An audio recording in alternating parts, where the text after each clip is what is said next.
017. Return. 2 days later, Rain was sitting in his alcove in the bath, soaking his tired legs in the cool water and idly swiping through his menus. The return to the city had been uneventful, but Rain's mood was sour. It wasn't even the money that was the real issue for him. It was the unspoken message, "You're not one of us."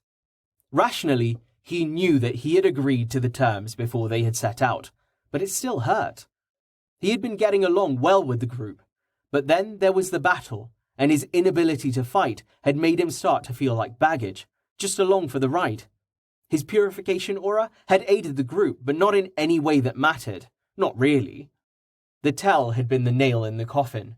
Friends would have shared. Business associates would stick to the contract. As they had travelled back to the city, Rain had kept to himself, studying from his notebook and using his spells for practice. He wasn't feeling as at home with the group as he had before. He felt awkward around Maharia, and Jameis was slow to recover from his mana usage. The mage had just sat in the cart with his eyes closed for the entire first day, wincing at every bump. When they had finally returned to the city, Rain hadn't even accompanied them to the guild to turn in the quest. He had stiffly said his goodbyes and had wandered the city, his feet eventually carrying him here. Jameis had looked like he wanted to say something, but had stopped himself at a look from Lavaro. He felt like he had finally made some real friends in this world, but then it just fell apart before his eyes. He didn't blame them, and he knew that he was taking it harder than he should. Rationally, he thought it might be a good idea to seek them out at the guild and ask to join the group formally. He thought he had a chance at convincing Jameis and Cartan, and maybe even Maharia. Lavaro was another matter. Rationality aside, the perceived betrayal had hit him hard, sending his mind down a dark path that had led him here, alone and feeling sorry for himself. Okay, no more of that. Catching his thoughts spiraling down the familiar well of depression, Rain splashed some of the cold river water onto his face and refocused on his status. While he hadn't found the sense of belonging that he craved, he had made some pretty good progress in other areas.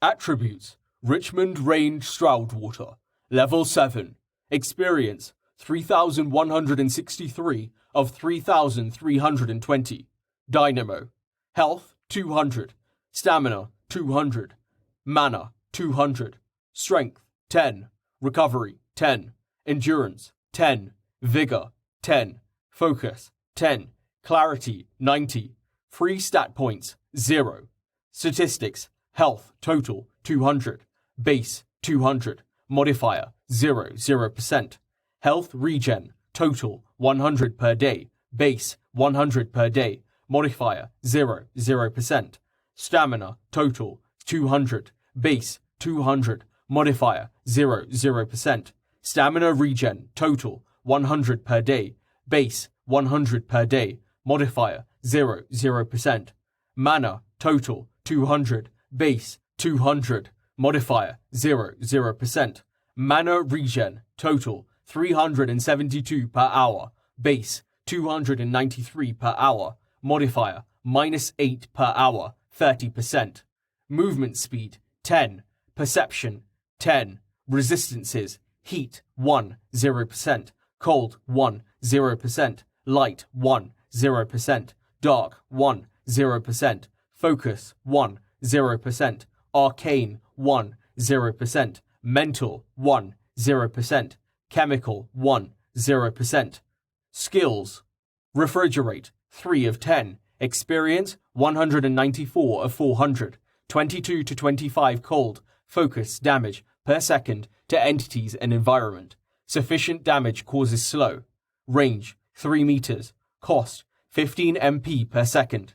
Extend aura 5 out of 10. Experience 30 out of 1,100. Extend aura range by 5 meters. Multiply aura mana cost by 200%. Purify 6 out of 10. Experience 829 of 1,600. Purify poison, corruption, and contamination. Range 6 meters. Cost 60 MP per minute. Winter 2 out of 10. Experience 24 out of 200. Multiply mana regen by 120% for all entities. Range 2 meters. Cost 2 MP per hour. Intrinsic clarity 8 out of 10. Experience 1790 out of 2900. Multiply base mana regen by 260%.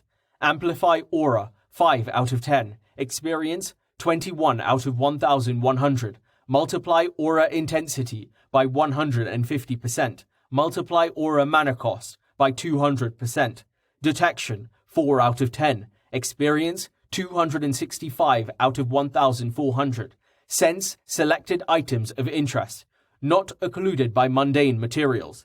Resolution 0.7 meters. Range 4 meters. Cost 4 MP per second. Free skill points 1. Rain had been spending some time thinking about what he wanted for the future. He had decided against investing more in his offensive auras for now, but couldn't see a way to use them in a group, not being able to hold back or direct refrigerate in any way.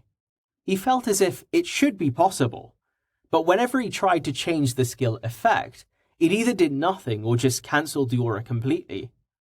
Rather than stressing about it, Rain decided to focus on making himself useful by boosting his beneficial auras instead. The well auras, in particular, had caught his eye. They would allow him to change mana to other resources, health to heal wounds, stamina to refresh warriors, and even mana to help other mages who hadn't invested into clarity like he had. To get those, however, he needed to break through the wall that was the seasonal auras, as he called them. Spring, summer, and winter. The low mana cost of winter was making it difficult for him to level the skill, though the regeneration effect was incredibly useful, and he left the aura on pretty much 24/7, even maintaining it while he slept. The boosted regeneration wouldn't be as good for traditional mages, however, as most of the benefit he was reaping was coming from his high base clarity and the tripling effect of the Dynamo class. The effect of winter was even stronger now that it was level 2, more than offsetting the increase to the base cost. Rain was actually happy about that, as it meant that the skill could level faster, especially with Amplify and Extend, multiplying the mana cost by 4 when used in conjunction. Still too slow, and I want to level all 3 seasons, so I need to get it even higher. There is only one skill that I can take right now that'll do that. Flicking to the Aura Metamagic tree, Rain considered, then invested his free point into Aura Focus, seeing that he now satisfied the requirement of 5 ranks in both Amplify Aura and Extend Aura. Aura Focus, 1 out of 10. Experience, 0 out of 200. Focus on an aura to boost its output. Multiply aura intensity by 120%. Multiply aura range by 120%. Multiply aura mana cost by 120%. User loses all external senses while focusing. Base cost of Winter is 2 per hour, times 2 from Extend, times another 2 from Amplify, and then times 1.2 from Focus gives 9.6 mana per hour. I'll need to level Extend, Amplify, and Focus first. Then, that should let me get that up to a 27-time multiplier. That should help quite a bit. Plus, I can use Focus for other things, so it isn't like it's going to waste. Rain almost activated Purify with all of his buffs right then and there, but caught himself remembering the rule about magic in the city. It was almost noon, and the baths were quite busy. Rain clambered out of the alcove, toweling off and dressing himself in his dry clothes that he had left at the side of the pool. He was a bit embarrassed to be naked in public, but plenty of other swimmers were, so he played it cool and dressed as quickly as he could. Grabbing up his pack, he made his way out of the baths and to the one place that he knew he could use any aura he wanted without drawing too much attention to himself. He walked to the bottom of the sewer stairs and looked around. There wasn't anyone in sight, and the stairs hid him from the street, so he activated Purify at full blast, extending the aura to its massive, buffed range of 11 meters. He used Amplify as well, watching as the pulses of light intensified, quickly scouring the stone and diffusing down through the flowing water. His mana was draining quickly, so he wasted no time and activated Aura Focus. The instant he did that, his vision quickly faded to black and his hearing cut out as if someone had pulled a bag over his head.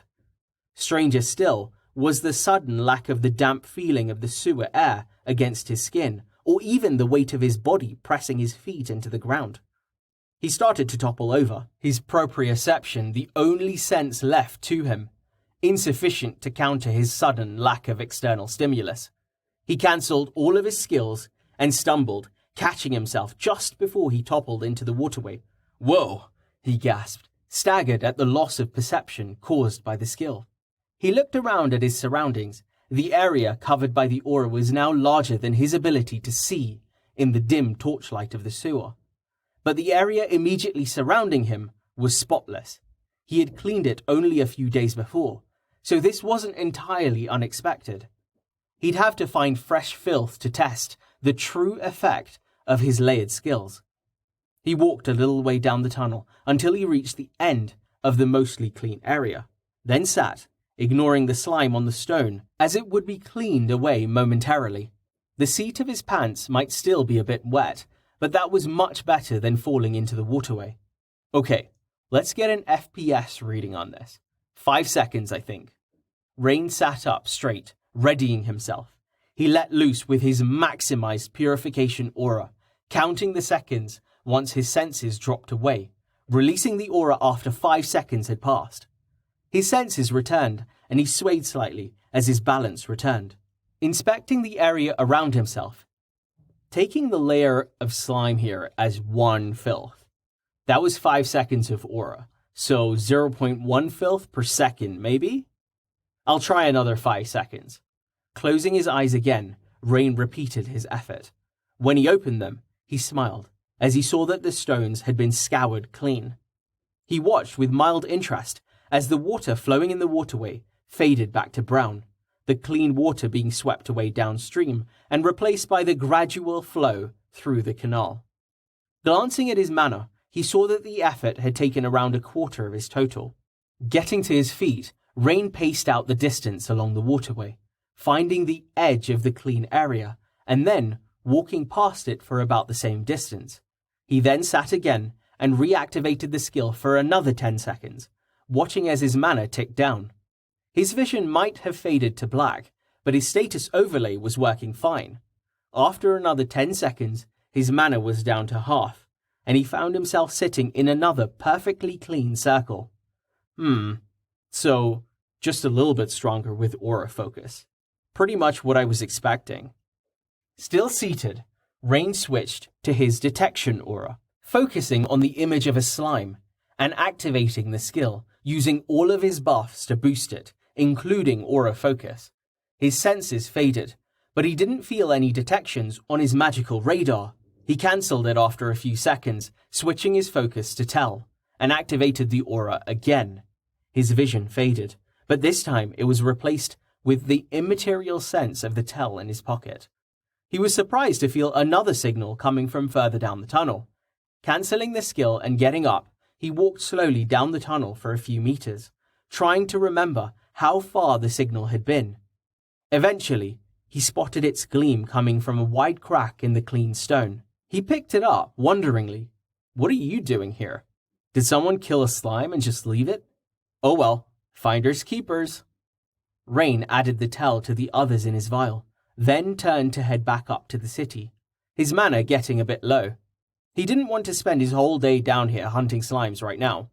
Detection didn't have a visual effect, but it used plenty of mana, and he felt that he would be safe enough using it to train aura focus from the comfort of the guild. Rain was a bit hungry when he made it back to the street, having eaten his last ration bar for breakfast that morning. His offensive aura still might be a little weak, but his jaw was certainly getting stronger from all the exercise. He walked for a while, looking for a restaurant or an inn. He didn't find one, but he did see a man selling sausages, wrapped in bread, over in the merchant's square. He bought 2, then decided to wander through the square while he ate. There was a wide variety of things on display, but not really that much for adventurers beyond simple travel supplies. He did buy some beef jerky, figuring that it would keep and was softer than travel rations. It was cheaper too. Guild rates seemed to be artificially inflated. Rain was about to leave the square when he suddenly stopped, then walked back to a stand he had just passed. He traded 2 whole tel for a thick, woven blanket, which he rolled and tucked into his pack, almost filling it completely. His days on the road had given him his fill of sleeping on hard dirt with nothing to cover him. The merchant had been giving him the stink eye when he paid with tel, but Rain didn't care. Smiling at his new acquisition, he was pretty sure he had paid more than he needed to, as well. But he didn't have the motivation to haggle at the moment.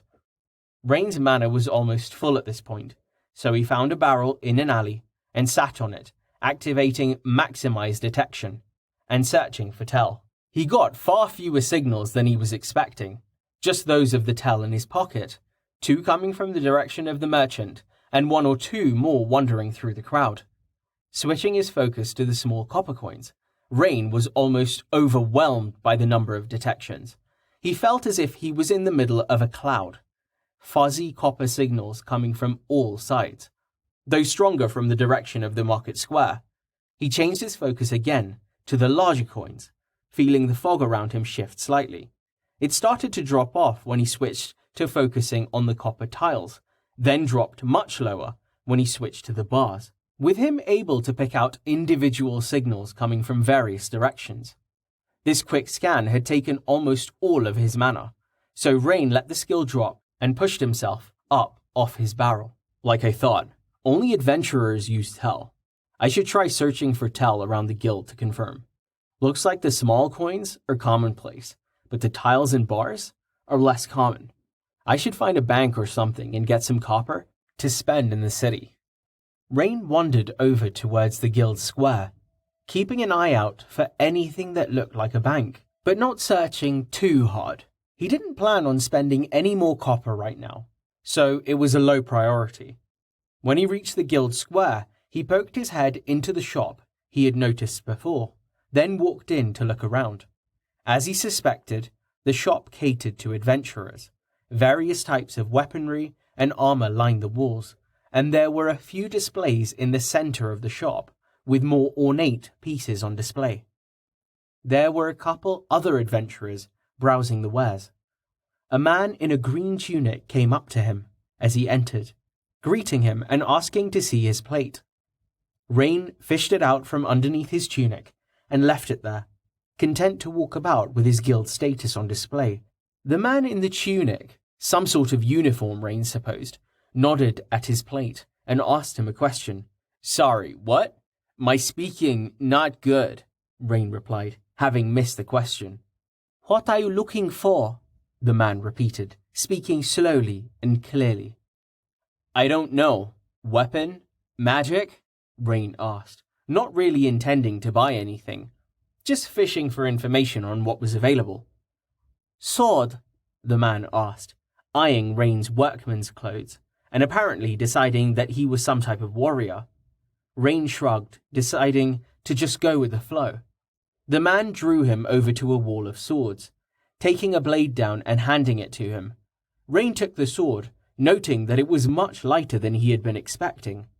It seemed to be just a basic longsword with an unornamented guard, and nothing about it to indicate that it was magical in any way.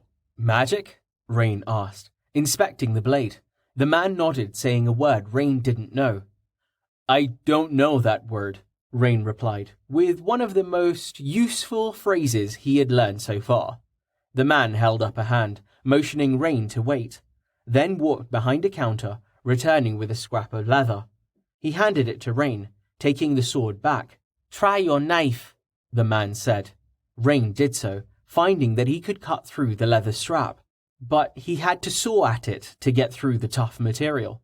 The man stopped him with a wave, then handed him the sword again. "Try the sword." Rain ran the leather along the blade, marveling as it sliced through it with no resistance. It was beyond sharp, like a razor, despite the mundane appearance of the blade. "Oh, cool. So it's enchanted to be sharper?" How much? Rain asked, wondering at the price for the blade. The man seemed to consider, then replied, 2 grand tel. Grand tel? Rain asked. What is gran? The man took the sword back from him coolly and replaced it on the wall. He seemed to be annoyed with Rain for some reason, so Rain apologized using his favorite phrase again. Sorry, I don't know that word. The man sighed and explained with his hands that a grand tel was a larger crystal than a normal tel, and that the exchange rate between tel and grand tel was 1,000 to 1. Rain's eyes popped at the value of the sword he had been holding. That thing is the price of a car. Too many tel for me, sorry. What is the fewest tel magic item? The man sighed, then led Rain over to the counter and gestured at a box of greyish metal rings. Stat rings. 10 tel, 2 for 15. It took Rain a few moments to pass out the run-together word the man had used. Stat rings? Rain looked closely at the rings. They were jumbled haphazardly in the wooden box, not displayed neatly. The rings seemed to be made of iron and were uniform in shape, if a bit rough. Each ring was inscribed with a small, crudely drawn symbol. Rain recognized them as the symbols for the primary attributes that he'd learned from Jameis. The common script represented each of the attributes, such as strength and focus, with a single symbol. Health, mana, and stamina also had unique symbols, but he didn't see any rings marked with them. Taking a ring with the symbol for strength, he looked at the attendant questioningly. What does it do? That one, strength. Try it. Rain slipped on the ring, but he didn't feel any different. The rein was a bit loose on his ring finger, and he was about to transfer it to his middle finger when he noticed that his health bar was showing half full. Oh, I get it. Attributes. Pulling up his attributes screen, Rain saw that his strength was showing as 20. He removed the ring and watched as it dropped back to 10, his health bar instantly refilling. Replacing the ring, he watched his strength and health jump back up again. I don't feel stronger. I also don't feel like I'm half dead, but my health is at 50% with this on. Weird. He removed the ring and placed it back in the box, selecting one marked with the focus symbol. Trying it on, he watched as his focus increased by 10. He slipped on a few more, one for each of the fingers on his left hand. It didn't seem like there was any conflict, each ring boosting a stat by 10. Even wearing 2 of the same type didn't cause an issue, the boost just adding to plus 20. Wearing 2 rings on a single finger didn't work though.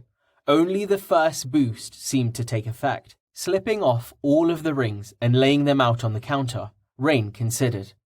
I have 23 tel, and I could get 2 of these for 15. That seems like a pretty good deal to me.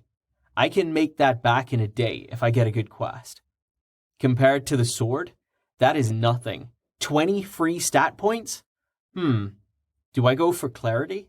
I get triple bang for my buck that way. But it is really just a drop in the bucket compared to how much mana regen I want. Maybe some strength, so I have a bit more health, or vigor so I can recover fully after a full day of walking? Rain stood, considering, as the shop attendant tapped his foot impatiently. Eventually he made his choice, fishing out a number of rings with the symbols for focus and strength stamped into them. He returned the rest to the box, then tried on the rings one at a time until he found one of each type that fit decently well. He picked up the remaining rings and tossed them back into the box, not being too careful with them. They were made of iron after all, and the box seemed to be this store's equivalent of the candy display at the checkout of a supermarket. These 2, Rain said, fishing out his vial and counting out 15 tel onto the counter. The man picked up one of the tel and squinted at it before nodding and sweeping the rest into a pouch. Thank you, Rain said. The man snorted and walked off to help another customer, though Rain noticed he was still watching him from the corner of his eye. Wow, that was a bit rude, though I suppose I'd be a bit annoyed too if someone came into my luxury car dealership and spend 10 minutes picking out an air freshener. I forgive you, random shop guy. I'll be back later with more tell. Rain transferred the rings between his fingers, settling on his left middle finger and right ring finger as having the best fit. He looked at his vitals as he left the shop, smiling as he saw that health and mana were both showing as half full. Double my mana and health pools? I can use my skills for twice as long now, and I'll still be full when I wake up in the morning. Oh, and refrigerator is probably a bit stronger too because of that focus next to the effect. Let's see. Rain walked out of the flow of traffic and pulled up his skills menu. He was a bit disappointed that the power of refrigerate hadn't doubled. The menu listed it as 23 to 26 cold damage. He found that he could focus on the number to bring up the base value of 22 to 25. That confirmed what he had seen before about the damage scaling of the skill. Oh well, it's something at least. I can use it for twice as long. That's the real takeaway here. Man, I want more of these rings. I need a quest. Rain wandered over to the guild and walked in.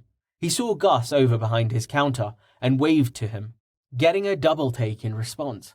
Then a hasty wave back. Ha! Guess I should have told him where I was going. Not that I really knew. Walking to the board, he looked it over. This late in the day, it was pretty picked over. He recognized a few postings that had been there since he had set out almost a week ago, including the one for the slime near the middle of the board. I guess nobody wants to fight a giant slime. Can't imagine why. Seeing that there was nothing available for his level, Rain decided to implement Plan B. He walked over to Gus, who was manning one of the counters, though there wasn't a line at any of them at the moment. Hi Gus, I'm back. Rain, thought you were dead. Yeah, sorry. I shoulda goodbye. Your language is better. Still bad, but better. Thank you, Rain said. I am much patience. Gus cocked his head at this. What? I am practice much? Much practicing? Your something needs work. Yes, Rain agreed. Me try make words good. Gus just shook his head at this, chuckling. Do you need something? Yes, I need tell. There are no quests I can do. How get money? Rain asked, using the general term for wealth, not caring if it came out in the form of tell or in copper.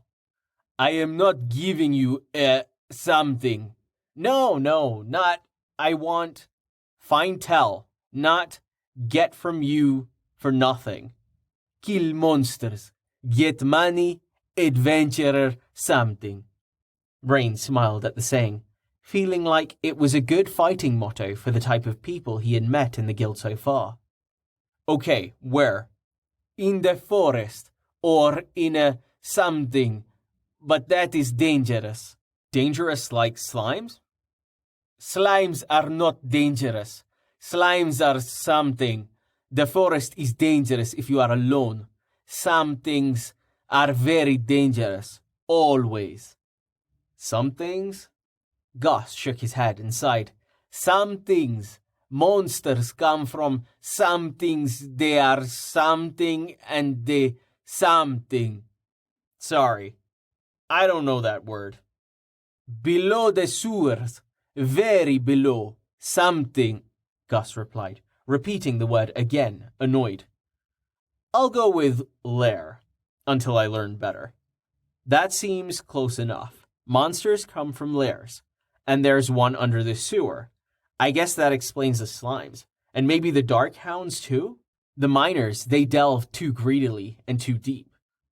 Under sewer where? Don't, you will die. Shit, he's probably right about that. Note to self, don't go too deep in the sewers. How make money without kill monsters, without lair? Quests, or get a job. Job? Rain repeated the word, unsure if he was remembering the meaning correctly from his lessons from Jameis. I work for guild? Like you? No, the guild does not have any jobs. Something. No? I can help. Clean guild. Purify. I clean, you give me tell? Gus seemed to consider this. He then called over the old man who was manning the other counter, the two of them having a quick conversation, too fast for Rain to follow. The old man nodded, then looked at Rain. Show me, the old man said. Rain signaled him to wait, then walked to the center of the guild. Seeing that he had the old man's attention, he activated Purify and extended it to maximum range. The white light spread out through the room, causing a few startled yelps, but the clamor died down as those familiar with Rain's aura explained the effect to everyone else. Rain watched as the light rebounded against the walls of the room and spilled over into the hallways. He gave it a good 10 seconds, then cancelled the effect, figuring that it should be more than enough. The old man and Gus walked over to him, the old man crouching to run a finger along the floorboards. Seeing it come up clean, he considered, then turned to Rain. The guild has no jobs. Rain's face fell at this, but the old man held up a hand to forestall him. But if you clean the something guild hall every day, you can use the bunk room for free. There was a bit of an angry uproar in the room at this. The group had attracted a fair audience at this point. Seems like that's a rare thing. Everyone with a bronze plate looks pretty miffed. Silver plate dude in the back doesn't seem to care though. Yes, Rain said, sticking out his hand for the old man to shake. The man took his hand in a surprisingly strong grip and shook it firmly, then turned to go back to his desk. Hey, I am Rain. What is your name? Rain said, before the man got too far away. Rankin, the old man replied, nodding to him, then returned to work. Gus clapped Rain on the shoulder as he walked past him back towards his counter. Start with the training room. Someone bled all over the floor. Rain sat on his blanket near the fountain in the guild square. The sun was going down, but the square was still fairly busy with both adventurers and normal townsfolk. He had camped out here after having finished cleaning the guild, inspired by his deal with Rankin to see if he could make a bit more money from his aura. Looking at his mana, Rain stood, causing the few figures waiting near the fountain to perk up and look at him expectantly. Grinning, Rain hopped up to the edge of the fountain and spread his arms, activating Purify at maximum range and intensity. There were a few startled shouts from some of the townspeople as the glowing white light washed over them, but the calm reactions of the adventurers kept them from panicking. A good portion of the people in the square were already familiar with him, having seen him use the aura in the guild at one point or another. He gave it 10 seconds, then hopped down, returning to his seat on his blanket. Next to him, he had a sign labeled with the word donations and a hat that he had borrowed from Gus. A few townsfolk came up and dropped some copper coins into the hat to join those already there. The first time he had tried this little stunt, he had gotten a much worse response. Now, though, word seemed to have spread, and a few people had come to the square specifically to see what all the fuss was about. Rain smiled as he thanked a man who had dropped a large copper coin into the hat. He had hatched the idea while having dinner in the tavern after finishing cleaning the guild. A few large flagons of Kurt's beer had gone a long way to get over his reservations about displaying his aura in public. Purify apparently didn't work on alcohol, for all that it was technically poison. It did work on his bladder though, allowing him to stay in the bar for longer than he probably should have. To make sure that he wouldn't get in trouble for using magic in the square, he had floated the idea past Gus before deciding to try it. Begging was prohibited in the city, but busking was allowed provided it wasn't dangerous to the people or the infrastructure. It wasn't even all that common. However, most buskers were musicians and other street performers, not mages. Gus had also told Rain that he was an idiot, but Rain hadn't cared about that, drunk as he was. He needed money if he wanted more of those stat rings. He had been a bit uncomfortable the first time he had tried it, given what Jameis had told him about the watch. They didn't patrol the guild square, however, and the spell was completely harmless, so Rain had decided that it would probably be fine. His gamble seemed to have paid off, most people being pretty appreciative of the effect of the aura once they figured it out. The sun had well and truly set now, so Rain took down his sign and pulled in the hat to count the coins. His busking had earned him almost 5 tells worth of assorted copper coinage. Rain was smiling as he returned to the guild, blanket under his arm, pleased at how lucrative the activity had turned out to be. Gus wasn't there, so he left his hat on his desk and made his way to the bunk. He was beat from the long days of walking, and the beer he had drunk hadn't done his energy level any favors. Kicking off his boot and tucking his pack under the bed, he called it a day and laid down to sleep.